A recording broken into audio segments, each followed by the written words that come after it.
Picking winners is only half the battle. Real success is about managing risk. Let's see how the pros do it. And honestly, this one idea, it's what separates the great investors from, well, everyone else. So here's the classic trade-off, right? Go for the big rewards, or do you play it safe? Okay, let's start at the company level. What happens when you put your money on just one? This is the one that really keeps investors up at night, because it's almost impossible to predict.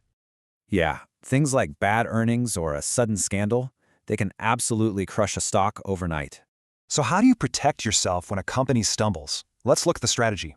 These are basically your financial safety nets. They let you sell automatically if things go south. Now this one's a big deal, especially if you're counting on that regular income, right? Yep, a dividend cut is a real double whammy. It hits your income and the stock price. It's all about not putting all your eggs in one basket. So one company's bad news doesn't wreck your income. Okay, let's switch gears from stocks. There's a pretty unique risk just for bond investors. This usually happens when an issuer realizes they can get a much better interest rate now. And that can really throw a wrench in your plans, especially if you're relying on that income. With these strategies, you can lock in a much more stable and predictable income stream. All right, next up is a risk that you actually have direct control over, your portfolio mix. If you get this balance wrong, you might miss out on big gains, or worse, risk huge losses. Generally, the idea is to slowly shift from more stocks to more bonds as you get closer to retirement. Look, these are just simple ways to make sure your portfolio stays on track with your goals.